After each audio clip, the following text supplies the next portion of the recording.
Watch and learn how to play the Windy Chase from Piano Adventures Level 3B Technique Book.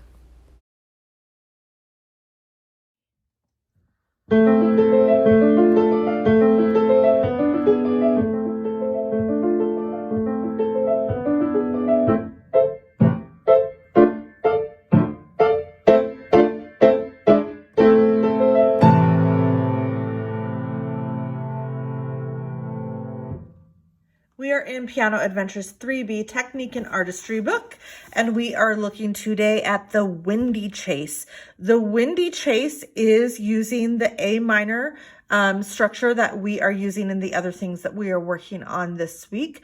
These are looking at chords. So the first two lines of the piece are broken chords, and the last two lines are primarily blocked chords. If you remember, the difference is that broken chords, you play each note separately, and in blocked chords, you play them all together like they're stacked up.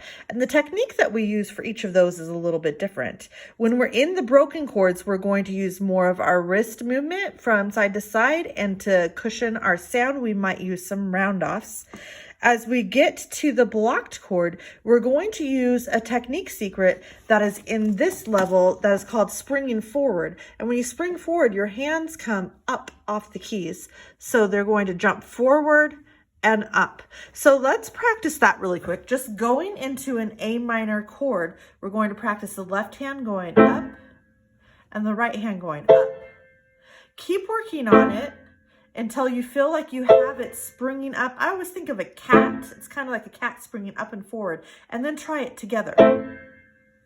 And once you feel good about that, you are ready to learn this piece. So we're going to begin at the very beginning. It starts with a 1 chord, first left, and then right, then a 4 chord, then back to a 1 chord, a modified 5/7.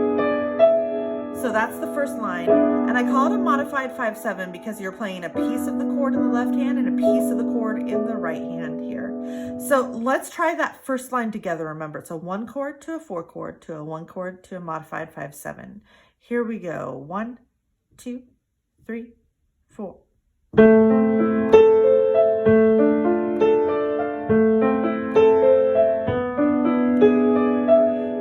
Moving on to the next line, it just drops down to piano, and we continue the pattern. 1 chord, 4 chord, 1 chord, modified 5/7 again. Good. We're going to play those first two lines together. 1, 2, and here we go. Forte, triple it, 4 chord, 1 chord, modified 5/7. Now piano. 1, modified 5/7. Good. Let's look at what happens in line 3. It starts with a normal 1 chord, left, right, and the left moves down an octave. The right hand stays where it is. Then a 4 chord. So same pattern where it's the left dropping down 1 octave, the right hand stays where it is. And you'll notice I'm springing up with that. Let's try that together. 1, 2 at measure 5, and go. Left, right, go down. 4 chord, go down again. Great. In the last line, they go together. 1, 4, 1, 5/7, and then 1. And we end with this little broken chord. You do need to separate your hands out 1, 2, 3 so that they can reach for the top, which is very loud. So this is just like a 1 octave arpeggio there. So let's try the last two lines together. 1, 2 at measure 5, and go. Left, down, 4 chord, down. Now together loud. Get louder. So in that very last note, you have to drop in. Now, looking at what happens for this song, it does go forte, piano, mezzo piano, forte, fortissimo at the end. So your loudest parts are on the edges, your quieter parts are in the middle, and your tempo markings are up here. So that's what you're aiming for with your work.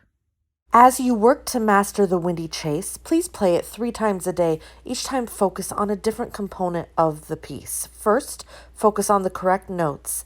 The second time, focus on your technique, specifically the spring forward technique. And the third time, focus on your dynamics. Good luck!